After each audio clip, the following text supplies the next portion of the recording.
예, 10시 11분 지나고 있습니다. 코스피는 1% 하락, 코스닥은 1.5% 하락, 불안한 형국이 이어지고 있죠. 조금 전에 김종효 의원과 잠금 해제할 때 SNS택 목표가가 좀 잘못돼서 정정하겠습니다. 네, SNS택 목표가가 33,000원이라고 하네요. 잘못된 게 있어서 수정 한번 해드립니다. 김종효 의원하고 이제 수정 앵커하고 종목 이야기를 쭉 해주셨고. 고요. 예, 저희는 또 이제 시장 이야기 해가도록 하겠습니다. FOMC 결과를 이제 봤습니다. 이후에 시장 전략들 세워야 되는데요. 블루오크 이동훈 대표님 모셨습니다. 어서 오십시오. 안녕하세요. 때마침 중요한 날 오셔서. 예. 네. 지난번에도 그랬던 것 같은데 잘 오셨어요. 제가 궁금한 게 많았는데 그랬는데 예. 오늘도 오셨는데요. 일단 주제 한번 보여주십시오. 뭐 당연히 9월 FOMC 결과를 놓고 얘기할 텐데요. 긴축의 무게를 버텨라. 소위 뭐 왕관을 쓰려는 자, 왕관의 무게를 버텨라 이렇게 얘기하는데 그러기에는 뭐 녹록지 않은 상황입니다. 뭐 내용들이 워낙 사실은 좀 놀랄 만한 것들이 많아가지고요. 예. 핵심 포인트 좀 정리해 주세요, 대표님.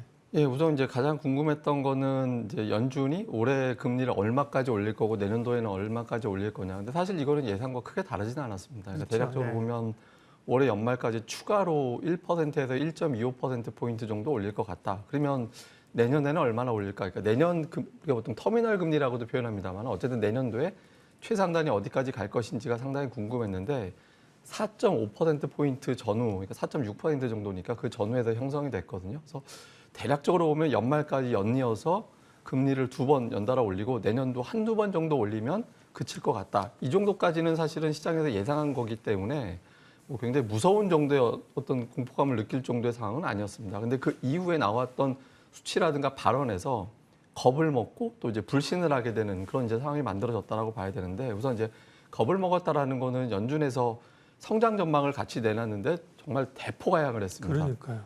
2달 사이에 전망치를 1.7%에서 0.2%, 그러니까 1.5%포인트나 대폭 낮췄거든요. 이게 불과 이제 2달 사이에 벌어진 일이고 물가 전망은 또 높였습니다. 그러니까 물가 전망은 높이고 성장 전망은 이제 낮추고 이렇게 되면서 또 경기 침체에 대한 또 우려가 부각될 수밖에 없죠. 그러니까 뭐 파월 의장이 직접적으로 경기 희생해서라도 뭐 인플레이션 잡겠다라는 의지를 보여줬고 또 시장에서는 이제 그런 의미로 해석을 했고요. 그렇게 되면서 이제 연착륙 가능성이 낮아졌다. 그러니까 경기 침체는 좀 피하기 어려울 것 같다라는 의견이 많이 나오게 됐고 여기까지 이제 겁을 먹은 거고요. 그 다음에는 여지껏 이렇게까지 금리를 올렸는데 인플레이션이 안 잡히고 있다는 점에서 연준이 과연 물가를 잡을 수 있을까? 지금 저렇게까지 금리 올리면 물가를 잡는 게 아니라 이제 우리 경제만 잡고 물가를 못 잡는 거 아닌가 이런 어떤 걱정이 좀 섞이면서 연준에 대한 걱정 그리고 이제 겁, 현재 경제 상황에 대한 겁 이런 것들이 좀 겹치면서 예상 수준의 어떤 금리 정책에도 불구하고 이제 매도가 좀 많이 나오는 그런 모습을 보였던 것 같습니다. 조금 전에 제롬 파월 의장의 발언한 표 좀 한번 보여주세요. 보면 뭐 3회 연속 75bp 인상했고요. 표 한 번만 보여주십시오. 제가 이해가 안 되는 게 있어서. 그래서 이제 성장률도 낮추고, 예, 그 앞에 장 한번 보여주십시오. 성장률 같은 건 사실은 우리가 좀 또 의문의 일격을 받은 거죠, 그죠? 예. 점도표 발언 봤는데 그 다음에 경제 전문가들이 75는 새로운 25일 것이다. 이게 무슨 말일까요?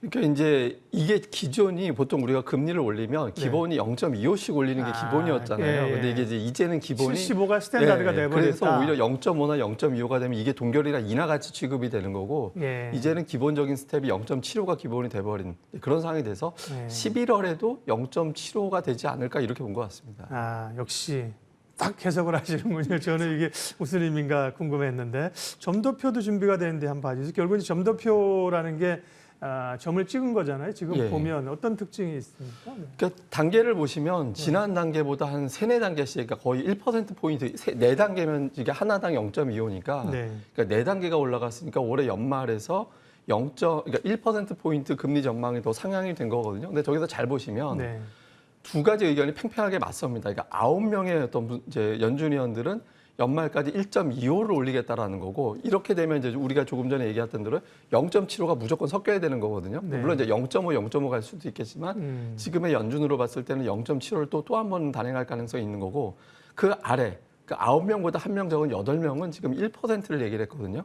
그러니까 1%는 어쩌면 다음에는 0.5로 낮아질 수 있게 된다라는 거고, 이렇게 되기 위해서는 이제 10월에 CPI가 어떻게 나오느냐에 따라서, 그러니까 0.75가 한 번 더 등장을 하느냐, 0.5로 이제 이번 0.75가 마지막이 되느냐, 이걸 좀 가늠할 수 있는 그런 기준이 될 것 같습니다. 지금 보면 검정색이 있고 약간 파란색으로 표시된 게 있는데, 파란색은 6월 달에 맞습니다. 이제 FOMC가 열릴 때마다 격월로 이제 점도표를 발표하는 게 두 번마다. 그러면 검정색이 이제 이번인데 보면 레벨이 한 단계씩 위쪽으로 올라가는 게 그렇죠. 그렇죠. 그게 이제 보통은 한 2개 정도 올라가면 우리가 보통 이해를 하는데 2달 사이에 4단계를 올라간 거기 때문에 몰려 있는 게, 그러니까 지금 상당히 높여잡고 물가는 더 높여잡고 이런 형태가 된 겁니다. 네. 그래서 이제 고민들은 이제 11월인데 FOMC가 11월 초반이 되군요. 다음도 그러면 지금으로서는 75 인상 가능성이 높다. 시장이 그걸 또 소화할 때까지 시간이 좀 필요할 것 같은데요. 다만 또 11월 초에도 중간 선거가 있어요. 선거가 좀 지나거나 전후하면 오를 것이라는 기대감은 있는데요. 연내 시장 반등의 타이밍은 있다면 언제쯤으로 보세요? 조금 전에 이제 말씀해 주신 거에서 좀 핵심이 있었는데, 사실 다음 FOMC 회의가 중간 선거 바로 직전에 열리게 되거든요. 그러니까 중간 선거 이전에 어떤 바이든 대통령 입장에서 물가를 최대한 어떤 억제시켜야 되는 그런 상황이기 때문에, 그러니까 10월에 나온 어떤 CPI 이게 좀 어떻게 되느냐가 되게 중요한데, 제가 지난 시간에 그 비축유 방출이 10월에 끝나기 때문에 그 이후에 에너지 가격이 어떻게 되느냐가 상당히 중요하다라고 말씀을 드렸잖아요. 그러니까 인플레이션 관련해서 이제 뭐 국제유가라든가 에너지 가격이 비중이 이렇게 높지는 않습니다만은 어쨌든 이거부터 잡히고, 그다음에 임대료라든가 부동산 가격의 어떤 하향 조짐이 보여야 됩니다. 근데 왜 이게 지금 중요하냐면, 점도표상으로 봤을 때 내년도까지 금리 인상은 최대 현재까지 나온 걸로 봤을 때는 1.5%밖에 안 올리는 거거든요. 1.5% 엄청나게 큰 수치긴 한데, 지금 이미 3%가 넘은 상태에서 지금까지 불과 뭐 6개월 사이에 올렸던 금리보다는 1년 동안 올릴 금리가 더 낮은 겁니다. 그러니까 이 어떤 1.5%밖에 그 여유가 없는 상태에서 물가가 안 잡히게 되면 1.5가 아니라 3이나 4가 되면서 기준금리가 5, 6까지 올라가게 되는 그런 상황을 상상하게 될 수 있거든요. 그래서 그 1.5%라는 여유 안에 이게 잡혀야 되기 때문에 이후에 국제유가를 비롯해서 여러 가지 어떤 물가 지표가 어떻게 잡혀 나가느냐. 그래서 이런 어떤 데이터들, 특히 10월에 CPI가 어느 정도 떨어진다라는 게 보인다면 아마 이제 10월 전후에서 이제 바닥을 잡고 중간 선거 전후에서 어떤 반전이 좀 시작이 되는 그런 형태가 나올 가능성이 높고, 10월에 CPI가 이제 원하는 만큼 떨어지지 않는다라면 올해 연말까지는 좀 고생을 해야 되는 그런 상황으로 보고 있는데요. 저 개인적인 판단으로는 일단 좀 정점은 치고 속도에 대한 문제였거든요. 이번 같은 경우. 그래서 이번에 속도에 대한 문제를 이미 적응이 됐기 때문에 10월 CPI 정도 됐을 때는 시장이 지금보다는 조금 더 적응이 되지 않을까, 조금 더 반등에 가까워지지 않을까, 이렇게 보고는 있습니다. 당초에는 미국 기준입니다. 연말에 금리가 3.5% 될 걸로 봤는데 지금은 4.4, 내년에 4.6 점도표 기준으로. 지난번 말씀하신 것처럼 이제 앞에 4자리 전망이 사실 뭐 5자가 튀어나오면 사실 시장은 상당히 부담스러울 수 있다. 그 얘기 하셨는데, 다행스러운 건 중간 선거가 있습니다. 선거 지나고 나면 거기서 더 엑셀레이터를 밟아가지고 갈 가능성보다는 조금 이제 쿨다운할 가능성도 있고요. 국내 얘기로 넘어오게 되면요, 미국의 강한 긴축, 달러 강세, 원화 약세, 결국은 1,400원, 당국이 여러 노력들을 했음에도 불구하고 1,300원, 1,400원 한번 뚫을 걸로 봤는데 오늘 1,300원 이제 뚫고 올라갔습니다. 지금은 1,408원 수준에서 움직이는데요. 환율, 또 이게 외국인들의 매수랑 상당 부분 연관성을 가질 수 있잖아요.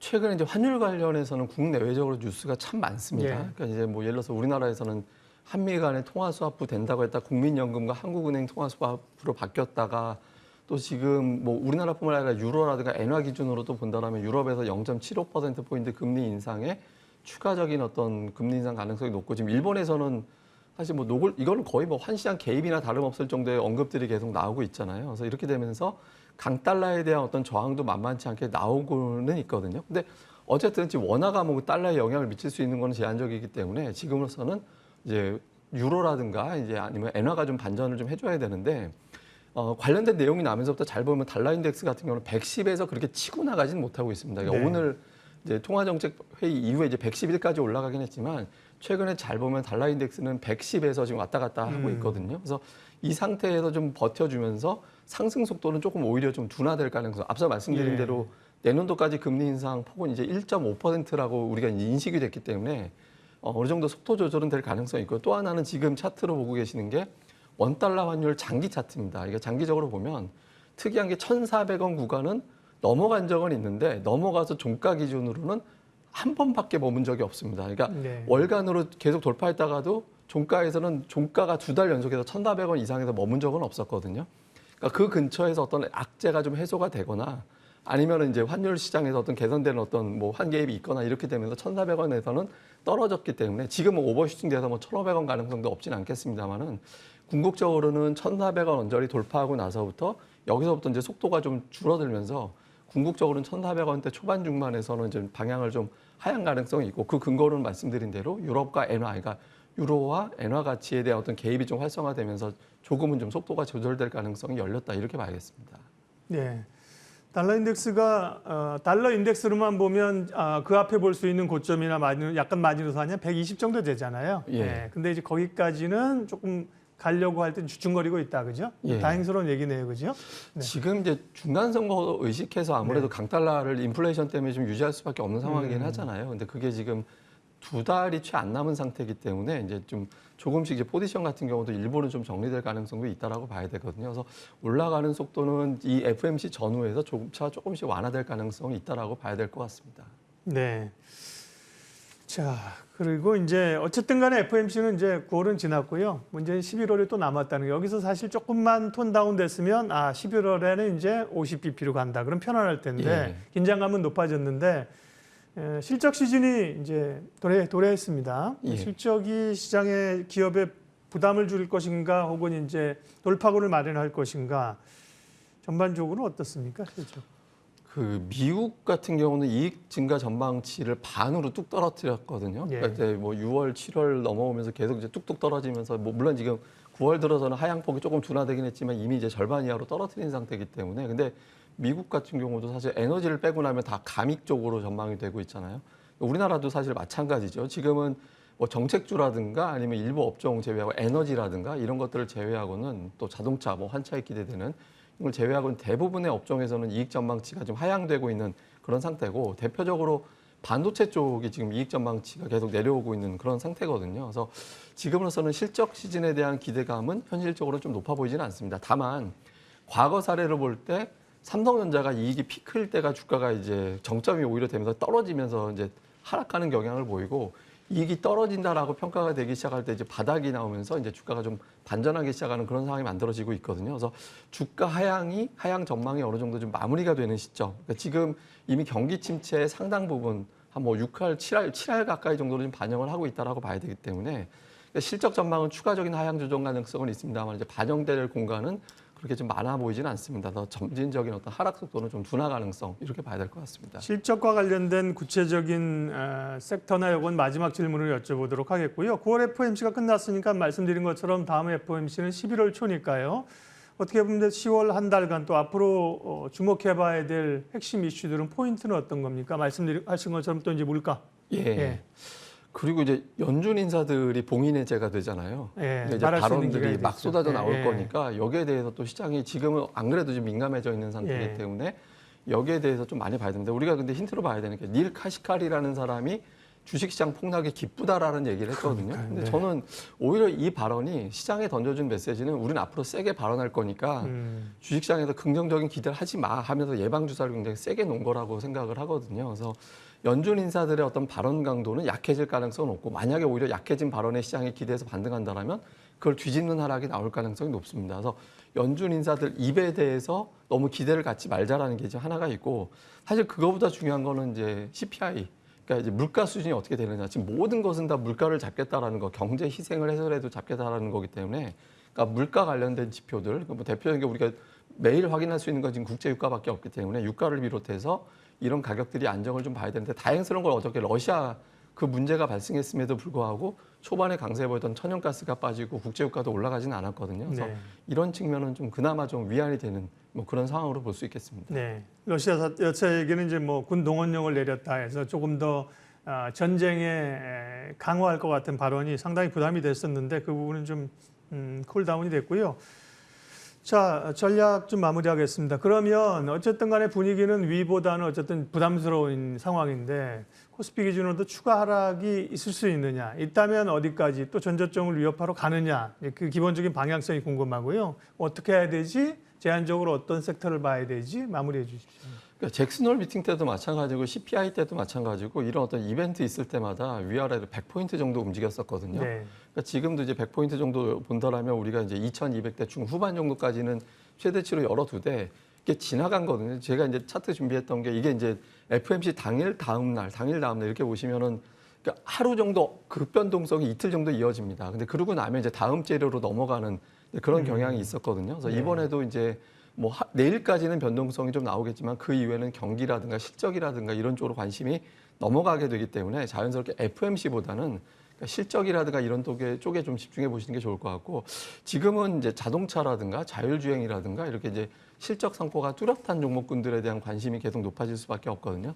이런 종목도 좀 주목해서 보시고요. 또 하나는 중소형주 쪽에서는 신용잔고가 좀 떨어져 줘야 되는데 과거에 네. 우리 시장이 급락했다가 급반등으로 돌아설 때 공통적으로 신용잔고가 피크 대비 20% 이상 줄어들었을 때 반전이 나왔거든요.